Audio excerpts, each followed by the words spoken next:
Hi, I'm Rishi Deria. Hi, this is Raja. We are from Invest in Pre-Leased. We help you profit from curated pre-lease proposals. So today we have the man of the moment, Mr. Sudarshan Lodha, co-founder, CEO of Strata. Strata and Sudarshan needs no introduction. They have made fractional real estate a household name, a household concept right now. Going from zero to 900 crores asset under management right now in 3 years of time, it's fantastic. Sudarshan is a lawyer by profession, 11 years of experience. I heard once Sudarshan sharing about that real estate is 90% law and 10% common sense. And the transition, I think, Sudarshan, has been amazing for you. Just share us something about your journey so far. Sure. Thanks for having me, guys. So journey has been great. I think what we see an idea which we started is becoming an industry in itself. So that at least is overwhelming. All thanks to all the investors who trusted on us earlier, believed in it, and they are creating a history in the making in itself, right? With the industry which is getting formed and large and stronger as we speak. So that's the journey. I think from law standpoint, like I've told before, and you mentioned, it's real estate is nothing but just common sense and knowing how to navigate or read the law. Don't only rely only on your lawyers, but even you should know how things is, because that's what I used to do prior to this. So very easy to transition from what I used to do to what I'm doing now. And considering there's Marwadi blood in the body, it's common sense is 10x more than what it should be in general as such. Right. And with that, there's been an outstanding, rather astonishing performance with your Jaipur asset, which is, 37 CR, which is got invested in less than a day, which is incredible. I remember in the summit, you were saying that we want to create a record of funding an asset in less than a day, and it's just happened. So congratulations on that and your reaction on that. Again, overwhelming. Thanks to again all the investors for believing, our partners for believing in us. So it's about just showing, it's a testament to us that if you continuously do a good job, investors will come to you and respect you for what you do and back you every. While we're trying to do the best for the investors, it's now only about our head low and be as humble and continue getting the best assets for them on a regular basis. And that's what we're doing. The idea is now to scale up in two sense. Earlier, it was more about educating the market. Today, we have educated some part of the market. I would say still a lot of education is required. But that some part is a sizable part for us to now focus only on the core part of our businesses that get the best asset and rest everything the investors will take care of. Right. And in terms of the, global summit that you had for partners and investors, like a lot of things that you've done, this was in some sense a pioneering thing because, on ground events haven't happened. And, I have done a lot of workshops myself. So I understand the magic of what physical interaction is. So, of course, I was there and it was phenomenal. But, tell us a little more about how was your experience and the investor feedback.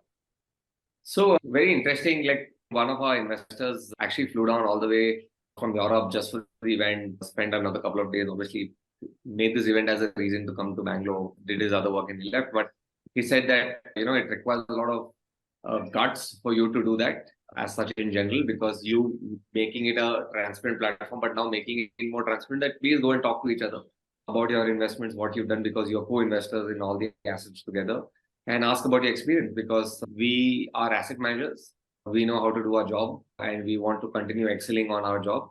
So if I continue excelling on my job, I think investors will always be happy for whatever, right? Because the intent is always clear to keep their interest at the core of our business decisions, our strategies, whatever we think. So Global Summit was more about the feedback which we received in the last years of different investors wanting different products, with different risk appetite, different reward expectations or return expectations as such. So it was more about productizing each and every vertical, giving investors a flavor about that. Hey, now going forward, if this is the name you see, this is the risk, this is the reward, this is the tenure probably you should look at investing, holding on to investment and then going about it. Also, I think the entire summit, like you said, physical events do give a different flavor. I think it just instilled 10x more trust on the investors because we had close to about 300 investors participating in the evening with us. People coming from all over. People came from Dubai. At least 10-15 people traveled from Mumbai, from Delhi, And I don't know why not as such. So that was overwhelming to us. We never envisaged that is going to be the kind of response we have. Unfortunately, the seating capacity was only 250. So my team also had to give away the seats so the investors could sit for the. But again, all in all, it was close to about 15%, 20% of our investors were there for the event who have deployed money, because many are abroad, many are out of Bangalore from different parts of India invested. But at least it was very overwhelming to see that people came all the way. Very interestingly, many people came with their wives to give a true sense that they are the key decision makers as well in their homes. And that's a testament, because 40% of our investors are women investors in India. So it was more about an event to showcase what we've achieved because of them, where we are because of them, and where we want to go with them over a period of time, right? So that was the whole idea of the event, more so anything by the end. No, so that was fantastic. And, you mentioned about the fact that the feedback that you received and you're trying to productize those things.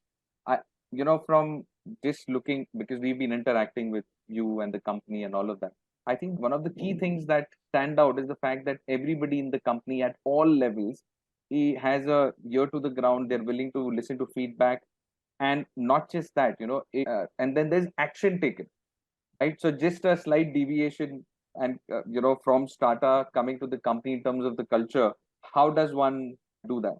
So congratulations on that first. And what are the key ingredients for any other for us as smaller companies, what does it take to imbibe this kind of a culture?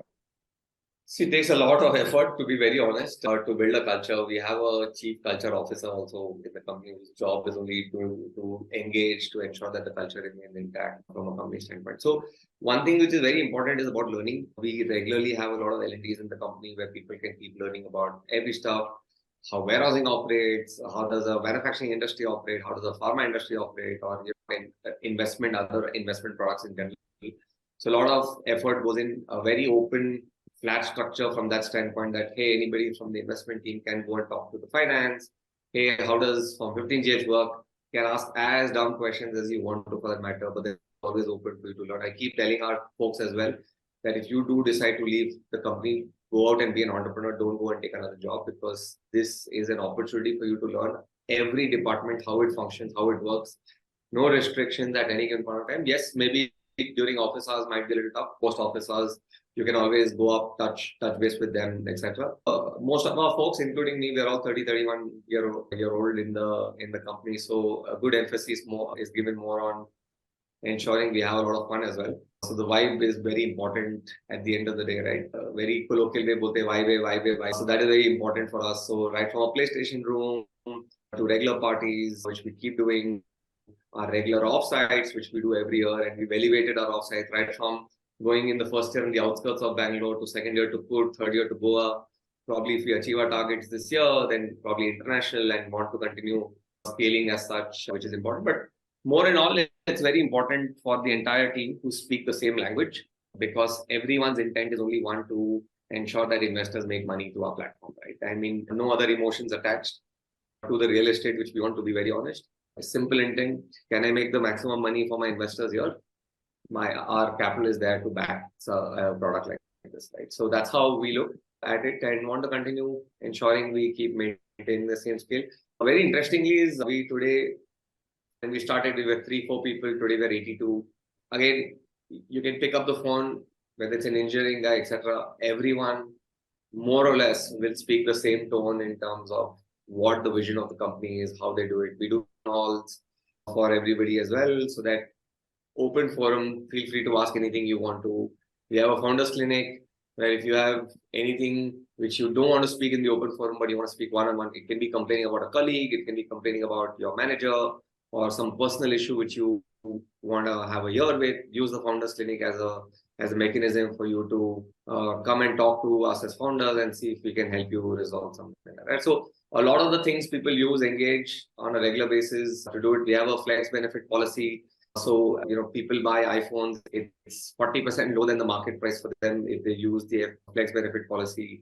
So almost 70% of our company today has iPhones, because it's 40% lower than the MRP rate, which is what is the landing cost which they get as part of the policy, and multiple other benefits which we try to do as much as possible, for our team. End of the day, we are a family together from a company standpoint.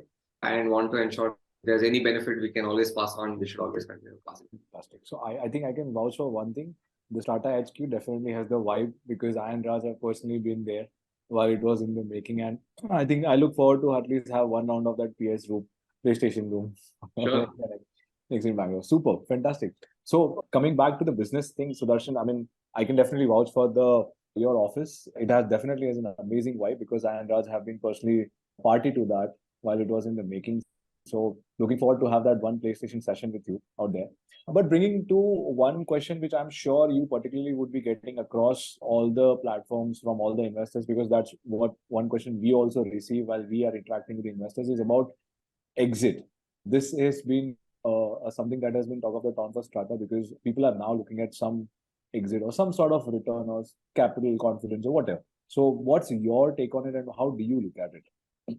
Great. So, I mean, obviously, it's the most commonly asked question as such, like you mentioned. So, two parameters which is very important for people on exits, right? So, first, it's their asset. Investors own the asset. They take decisions on exit. I'm not somebody who is taking a call or advising, etc. It's completely their call. I can give you ground level reality on what's happening, and then you probably decide to stay invested, etc. Like I've told before, we don't have any emotions attached to the real estate, which we own on behalf of our investors per se, and it's a financial call at the end of the day. So if there is a financial return which we can make, we will always make that financial return only and move forward.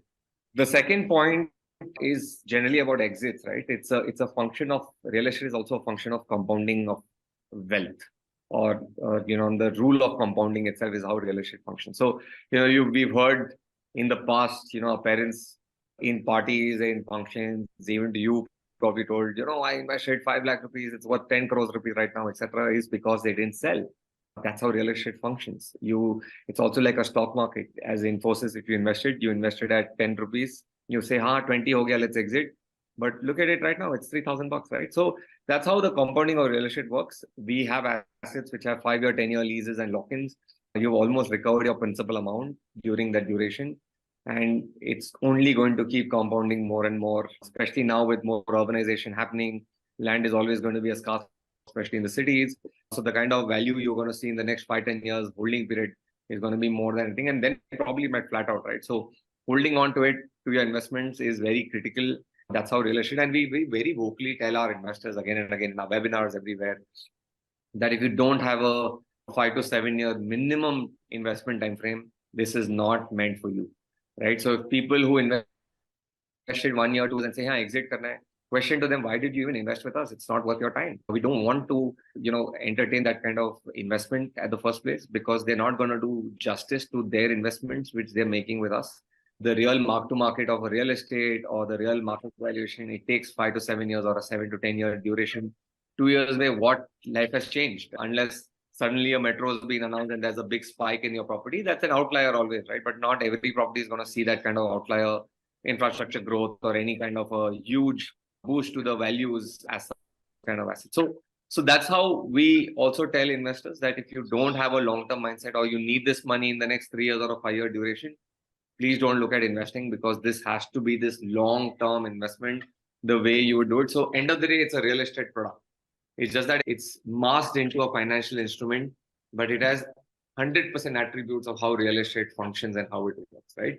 It's no way a financial instrument at any given point of time, just that we've given the ease so much via our platform for investors that they feel it's just like another fixed deposit per se, but it's real estate. Real estate has its own merits by sticking on for long and enjoying the compounding benefit. And just to make that understand, as part of the summit to our investors, we've given them the book also, which is Psychology Money, which is where it explains you how compounding works and how you can make tremendous amount of value by staying invested. And then the compounding continues to make money. Money makes money for you over a period. Right. And in about hopefully 8 to 9 months, the liquidity problem shouldn't be a question, or an exit rather shouldn't be a question, because SEBI has come out with its framework of regulations for fractional ownership, which is a game changer. And I think the overall industry is going to benefit a lot. So from that context, could you throw some light on what the regulation is? Specifically, how will it impact asset managers? And therefore, of course, keeping in mind the investors and their growth and keeping their interest in mind. So this is something we've been waiting for ever since we started business, right? Because today people ask us about exits only. Earlier they used to ask about regulations also as the first question, that what is happening, who's governing it, etc., right? We've come to a scale after 2.5, 3 years where nobody now questions as much as regulation. They question about exits or generally about how the property functions, right? That is the amount of trust which we've created. That is the amount of corporate governance we've created from a business standpoint as well. And we want to continue creating that over a period of time.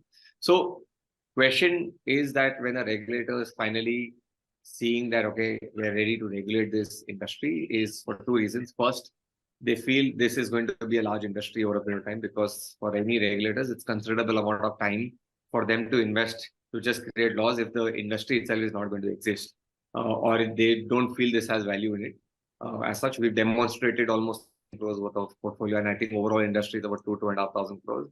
Is a testament that this has the potential to be a 1 lakh crore market in the next 5 years, 7 years story over a period of time, and regulations will help you achieve that scale over a period of time. Like mutual funds also, with the whole campaigns, with as much effort the regulators have taken, and it's tremendously large industry today. As such, hopefully with these kind of new regulations coming in, while it's still consultation paper, it's still another 6-8 months before it becomes clear-cut, sacrosanct rules, and things will still evolve, because even REIT regulations, when it came, it continuously kept evolving, and still evolving as such. So we're going to see a similar cycle, but very positive for the industry. New checks and balances for us and for everyone in the industry, for any players who felt, yeah, just go ahead and start. Now there are entry barriers. You need to put good amount of money on the table, have corporate governance, have your tech infrastructure in place, and multiple other parameters, is all direction to ensure that this is an industry which we don't want a smaller player or an unwarranted player trying to abuse the industry, where investors' confidence goes away from the industry itself.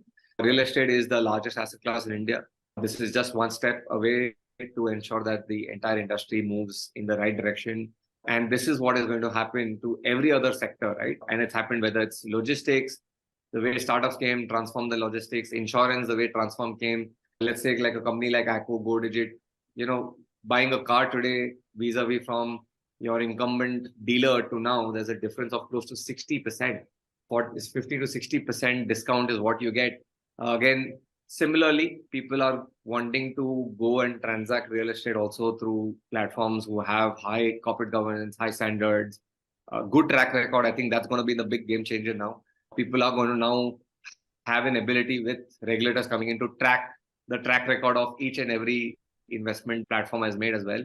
And people will know who are men, who are boys, as the regulations come in. True. So, Sudarshan, quickly adding one more question to this. Since now, once this regulatory board comes in, and we will be at par with REITs, because that was the biggest comparison that was being made, fractional versus REIT. So I would just want to pick your brain on that as to what do you think, how is this going to help fractional, or what's going to happen, and what's your take on REITs as well? I think two complete different products in general. REITs is more like a mutual fund. This is more like direct stock buying as such, right? So it's clearly they've taken the basis and the genesis of REIT by creating or thinking about envisaging how to create regulations around, for platforms like ours per se. But different products in general for investors as such. Maybe they might relax a lot of REIT regulations, and then probably we might be on par over a period of time, and that can also happen. Nothing stops regulators to feel anything which helps the industry scale better, because that's the point of a regulator, is to protect investors' wealth as number one interest. Second is how to grow the industry in the right direction, where corporate governance and investors' interests are always taken care of. Right? So it's a matter of time again, but people have realized in the market that REITs haven't taken off the way it should. It's a 50,000-60,000 crore REIT market. Retail participation is less than 10-15%, which is just 2x of how much our platforms today have done in terms of business. So clearly, if you're looking at regulating REIT, it's a matter of time that this was there. And very proactive from regulators also to think to regulate this industry so early, vis-a-vis how general regulators' perspective people had, that it's always very reactive. That only once something goes wrong is when the regulators come in. This is the new India we're talking about, where newer ideas are respected, newer ideas are taken into consideration, and the government or the regulators work together to see that you can build a new India, you can build the India with a good technology stack as such, and take this industry, which is very unorganized, fragmented, into a very organized and a clean industry over a period of time, right? So like I said, all in all, right direction. The way things are going for us, it's overwhelming. Like I've told, it's a momentous day for us because for our entire company, right, in general, and for the industry in itself, even for our partners who trusted us that, that, hey, what you did, boom, it's now an industry in itself. Obviously, a lot of clarity is still required on how everything will function, how transition will happen, etc. But again, the job of the regulator is always to help investors protect their interests as paramount number one. True that. So I agree. Yes, sir. So given that, now that we are under this situation, what do you feel has asset management been so far, now that we're going to be in some sort of a transition period and post when this becomes sacrosanct?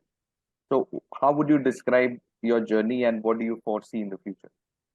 See, so, very interestingly, I've had a tremendous amount of institutional advice and institutional investors who are my shareholders in my company, who always, from day one, so we were part of the sandbox earlier with SEBI, where we've always thought of keeping our corporate governance, our processes at its highest standards, whether it's asset management, our KYC, our dashboard, our reporting, etc., to our investors on a regular basis.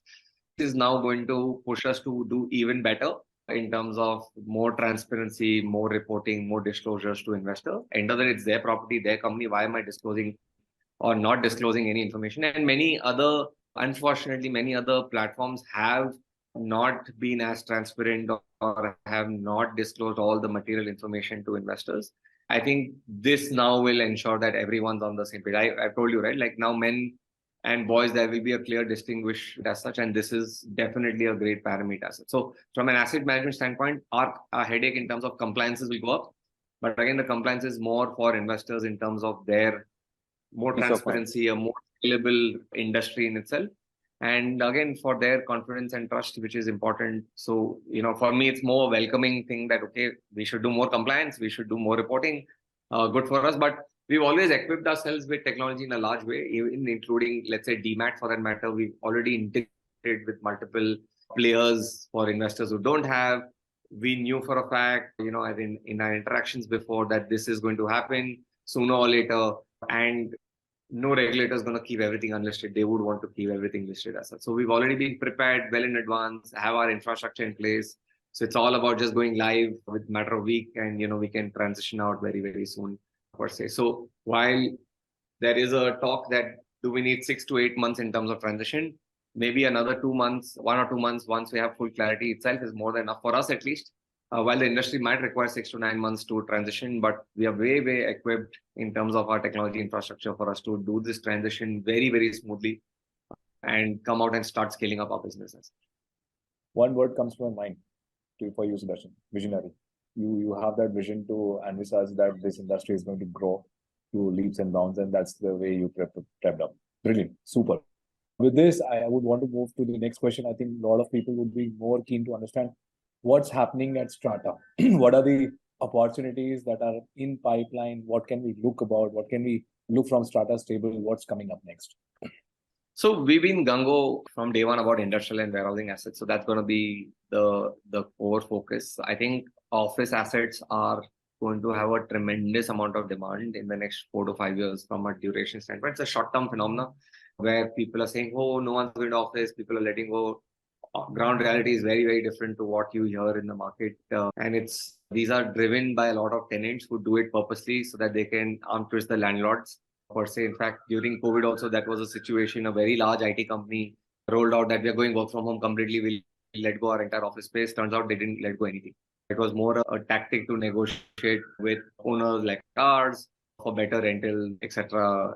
As such. So it's very common, but just for us, because we're on the ground, we know what's happening. But generally, our investors or anybody might think, oh, no, I've been hearing in the media. It's a different intention with which certain things happen sometimes. So from Strata standpoint, that's going to be our core focus. As such, we are, like I said, we've been very gung-ho about hospital assets, our hospital real estate in general. Healthcare is very close to my heart, a strong thesis for the last 1 year. We've met close to over 10, 15 operators, multiple owners on everything around the whole healthcare vertical, how things are working out, met bankers, met investment bankers, met fund managers on how they think what is happening. So it's a very, very large opportunity in general. And that is something which we are going to be very aggressive for this year and for the next 5 years. The intent is to make a 5,000 or a 10,000 bed portfolio. That's what we want to do as such. Super. Just one more point to this. So there was something which there was a mention about Strata Reach in the global summit that you had organized about. So can you just throw some light, because I think that will add a lot of value in terms of opportunity and value asset creation which you are trying to do through Strata's platform.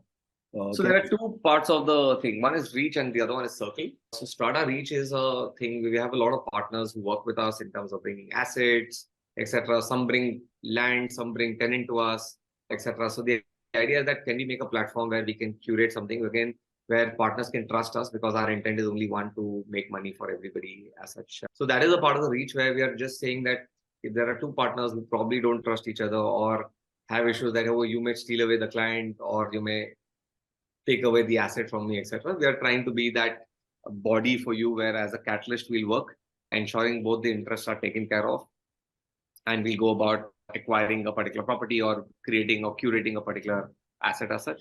The other part, which is something which was very, very close to us in terms of another step in terms of building transparency, was Strata Circle, which is a community for our investors itself. So all the investors who invested are eligible to be a part of the community, where they can discuss anything they want, right from about real estate in general.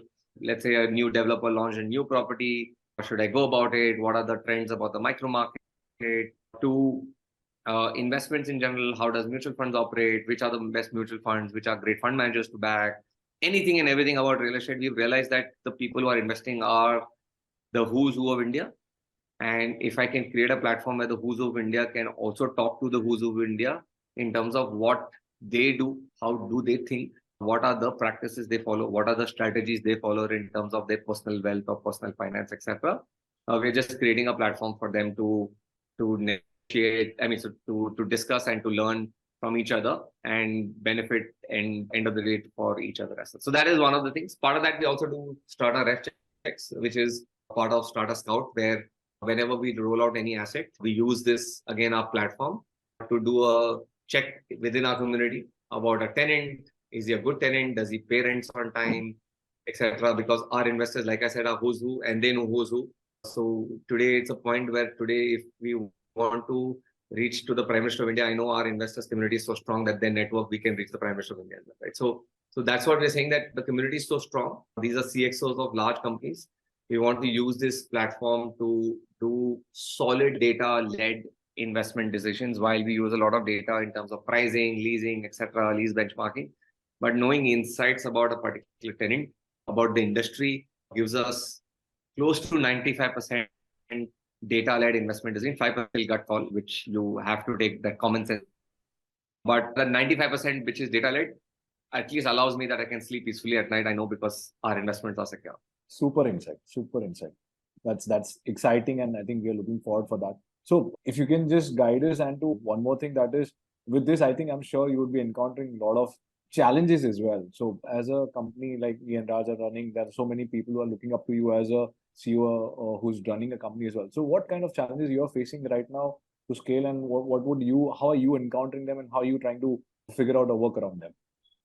Yeah, it's business at the end of the day. If there's no challenge, then it's no longer a business itself, right? And something which, as an entrepreneur, you need to that zeal to get up early morning and solve for newer problems, right? So that's how entire company is. It's not just me. While I might just be leading the ship, everyone is an entrepreneur. Everyone's a co-founder in my company who is building Strata to where it is today, right? So it's not a one-man show at all. So everyone has this whole solving problems mindset and making the experience better as our top two priorities for ourselves. So challenges are part of the business. If there's no challenge, it's no longer exciting. That means clearly either you're doing so good or you're doing so wrong that you don't see any challenges as such, right? So we definitely want to be in the middle. We don't want to be so good, we don't want to be so bad, but we want to keep excelling towards the so good part where everything gets automated. But challenges are part of business. We're in real estate business. Anything can happen at any given point of time. Governments can change lobbies. A country can bomb the other country. because of which the tenants can have issues, the companies can have issues, the sector can have issues. 100 things can go wrong because it's so volatile in general, and that's how investments market work, right? It's not just real estate; it's the entire investment market is subject to so many third-party interferences in terms for its volatility, right? So challenges are good, but as a company, we love solving challenges, and we want to continue doing that. Great. Right. And finally, now, how does an investor select an asset manager? If you can throw some light on that. Yeah, I think now, considering it's a 3-year industry itself, ever since we started, at least, if I have to put it up. Well, there are incumbents who started 9 years back as well. But point being, now it's all about tracking performance, number one. As such, questioning about every corporate governance, questioning about every kind of reporting as such. And regulators are also going to insist on these platforms to make public disclosures if required as such. And I would love that to also, so that whatever it is, it is. If you're bad, you're bad. If you're good, you're good. And I think there's no harm being transparent about it to the investors, because it's hard-earned money of the investors. So they should have the right to know everything before they decide to invest, right? So I think performance is now going to be the core criteria. The backing of the investor, of the platform in itself, is the second criteria, which means who are the guys who are running the show, what's their background, while regulators are also putting these parameters that they should have minimum years of experience, they should have a net worth, etc. All these parameters, but it's very important for you to check that as well. And third part, I would also keenly advise people is, while you've checked performance, you've checked who these guys are, also check the entire experience in terms of how the entire investment goes, how well they do in terms of their asset management capabilities, which they stick on, etc. So I think these 2-3 parameters are very, very critical going for investors to look at, because now it's level grounds with regulations. It's black and white. There's no more gray, which means you need to do this. If you don't do this, then this is what is your problem. So now that it's level ground for all the players, it's going to be an interesting parameter to look at these 3-4 points which I was talking about. So how does an investor evaluate the asset management capability of an asset manager? I mean, it's all about asking the right questions. I mean, you guys come in very handy as well in terms of what you guys do in terms of scoring every opportunity to give people understanding on the real estate part. You do have an element on the asset management. I think it's worthwhile for you guys to go more detailed, start questioning about all the portfolio they have, what have they done, what efforts have they taken, make it a more transparent platform for investors to see as part of your platform, which you guys have built as well. So that will also be a game changer as such. But it's more about assessing the team, asking, like, when we ask questions in our interviews, when we hire somebody, right, that fine, you've studied, you worked, etc., but tell me what was the last large problem you solved and how did you solve that problem? It's about understanding how a person thinks. So it's more about understanding the vision, understanding the thought process of your asset manager. If you're absolutely newbie, is going to be very critical. So ask tough questions.